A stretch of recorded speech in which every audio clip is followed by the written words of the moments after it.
Baik, Assalamualaikum warahmatullahi wabarakatuh. Selamat pagi, selamat siang, selamat sore, selamat malam. Hormat kami kepada dosen pengampu Bapak Yosafat Doni Arianto. Kami dari kelompok 5 akan menjelaskan tentang proyeksi perubahan iklim di Laut Cina Selatan. Bersama kami ada Arfiadin Mariri, kemudian Mari Fristin, dan Abah Muhammad Mahu.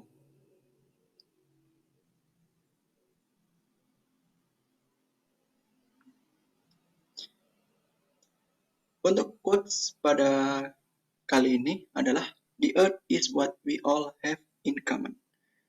Yang maksudnya kita dan bumi adalah memiliki kesamaan. Next. Pembahasan untuk materi kali ini antara lain adalah latar belakang, kemudian kondisi iklim, proyeksi perubahan iklim, dan potensi dan dampak perubahan iklim. Latar belakang kami pilihnya tema ini adalah adanya beberapa kajian yang menunjukkan adanya perubahan iklim. Yang pertama, seperti kenaikan temperatur rata-rata di wilayah Indonesia sebesar 0,5 sampai 3,92 derajat Celcius pada tahun 2100 dari kondisi baseline tahun 1981 sampai 2010. Sedangkan suhu udara minimum akan mengalami peningkatan sebesar 0,04 sampai 0,07. Kemudian terjadi pergeseran bulan basah dan kering, di mana ada perpanjangan bulan kering dan perpendekan bulan basah. Kemudian ada lagi kajian Bappenas yang menyatakan tren kenaikan muka air laut di wilayah Indonesia mengalami kenaikan sebesar 0,8 mm per tahun, kemudian meningkat menjadi 1,6 mm per tahun sejak tahun 1960 dan melonjak menjadi 7 mm per tahun dari tahun 1993. Kemudian pada tahun 2050 mendatang, kenaikan muka air laut akibat pemanasan global diproyeksikan akan mencapai 35 sampai 40 cm. Kenaikan muka air laut di Indonesia dapat mencapai 175 cm pada tahun 2100.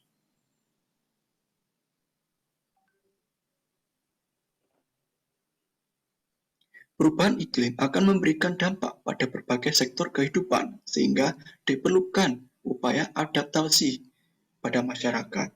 Kemudian keberlanjutan pelaksanaan kegiatan pembangunan akan terganggu apabila tidak dilakukan upaya-upaya adaptasi yang terencana untuk mengatasi dampak perubahan iklim tersebut. Oleh karena itu, dalam memberikan informasi iklim, diperlukan landasan ilmiah yang kuat agar upaya adaptasi yang dilakukan lebih efektif dan menjamin keberlanjutan pembangunan.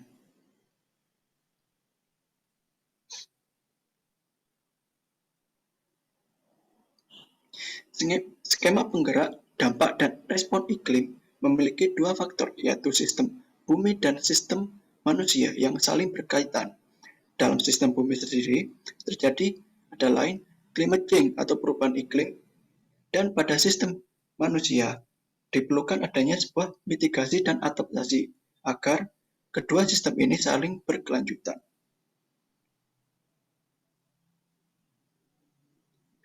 Dalam pembahasan kali ini, kita mengambil parameter-parameter untuk mengidentifikasi kondisi iklim di Laut Cina Selatan, yang antara lain ada parameter fisik maritim, yaitu suhu muka air laut, kemudian salinitas, dan tinggi muka air laut. Kemudian ada parameter biologis maritim, antara lain pH atau keasaman, kadar oksigen terlarut, tekanan permukaan CO2, kadar klorofil, dan kadar fitoplankton. Selanjutnya, analisis akan dibahas oleh Mari Fristin. Baiklah, berikut adalah parameter yang akan kami kaji untuk mengidentifikasi kondisi iklim di Laut Cina Selatan. Berikut adalah grafik-grafik dari parameter sejak tahun 1993 hingga tahun 2018.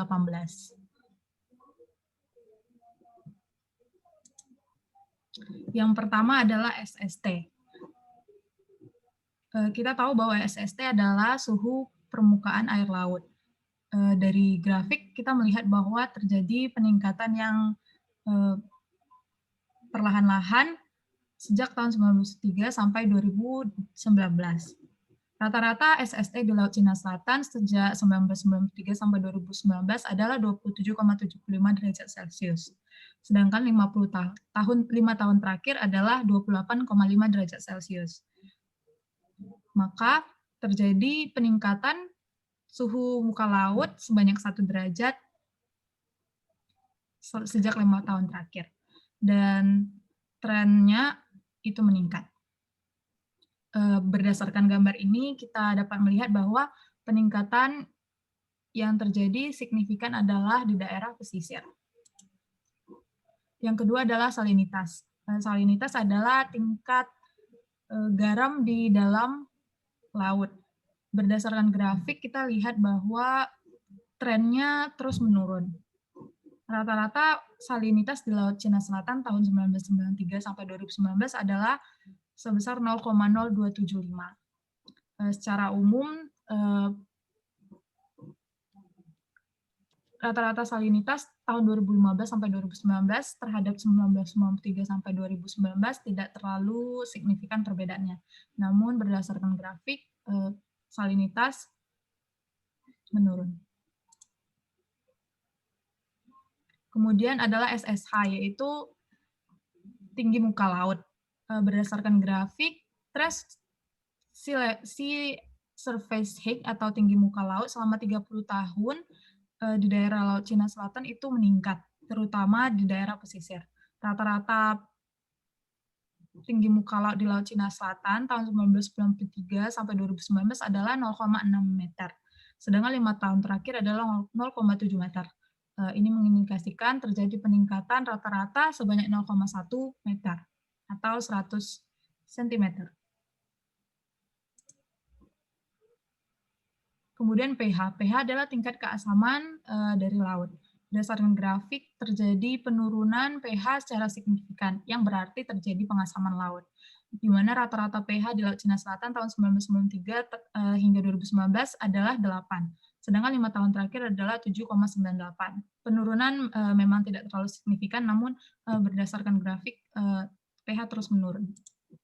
Kadar O2 di Laut Cina Selatan mengalami penurunan berdasarkan grafik, namun tidak terlalu signifikan.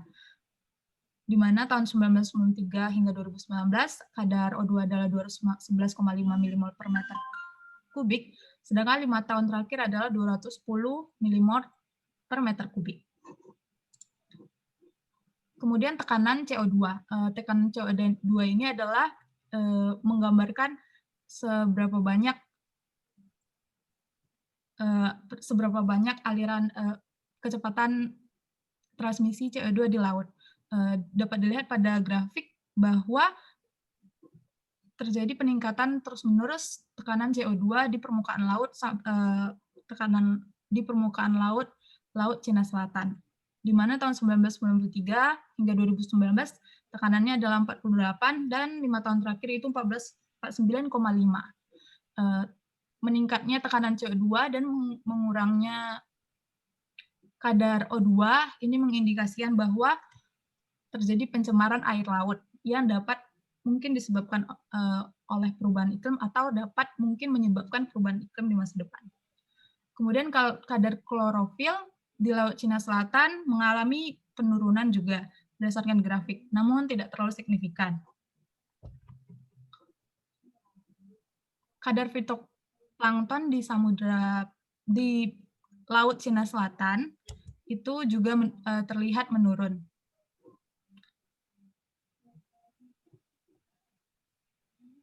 Penurunan signifikan itu terlihat dari tahun 1993 hingga tahun 1995.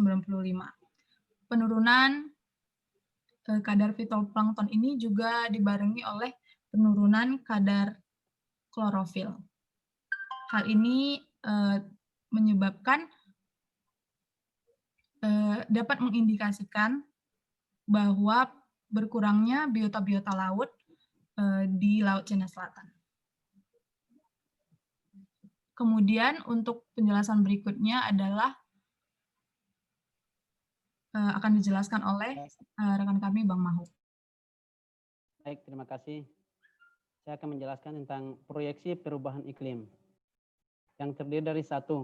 Proyeksi iklim adalah suatu upaya untuk mendapatkan gambaran mengenai tanggapan atau respons sistem iklim, terutama akibat kenaikan konsentrasi GRK dan aerosol di atmosfer di masa depan.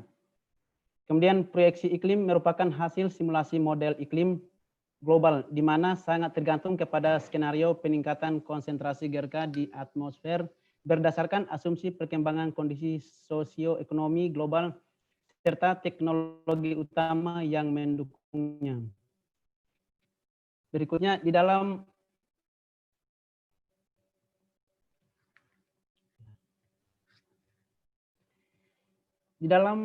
AR4 IPCC skenario yang digunakan adalah berdasarkan Special Report on Emission Scenarios atau SRES. Di dalam ARC 5 IPCC skenario yang digunakan adalah berdasarkan representasi concentration pathways atau RCP.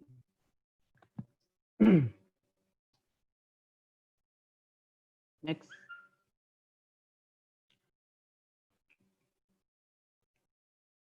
Proyeksi kenaikan tinggi muka laut. Kenaikan tinggi muka laut memberikan potensi ancaman yang sangat besar terhadap Indonesia yang terdiri dari banyak pulau besar dan kecil. Pada tahun 2050, tinggi muka laut akibat pemanasan global diproyeksikan mencapai 35 sampai 40 cm relatif terhadap tahun 2000. Berdasarkan hasil ini, kenaikan tinggi muka laut maksimum di Indonesia dapat mencapai 175 cm pada tahun 2100. Berikut adalah tabel proyeksi kenaikan tinggi muka laut. Potensi dan dampak perubahan iklim.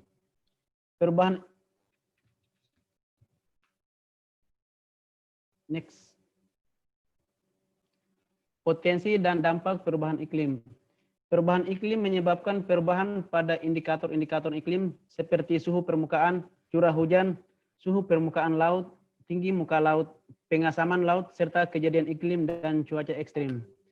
Potensi dampak perubahan iklim dapat berdampak pada bidang-bidang yang terkait dengan sistem pembangunan nasional, ekonomi, tatanan kehidupan ekosistem, serta wilayah khusus.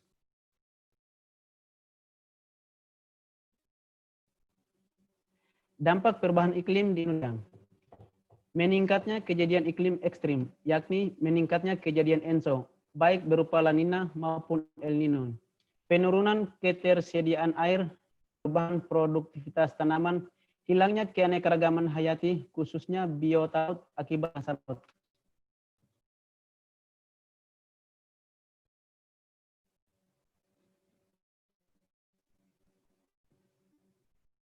Dampak kenaikan suhu dan tinggi muka laut, yaitu berkurangnya wilayah akibat tenggelam oleh air laut, rusaknya kawasan ekosistem pesisir akibat gelombang pasang, juga menimbulkan dampak tidak langsung berupa hilangnya atau berubahnya mata pencaharian masyarakat, khususnya masyarakat yang tinggal di tepi pantai.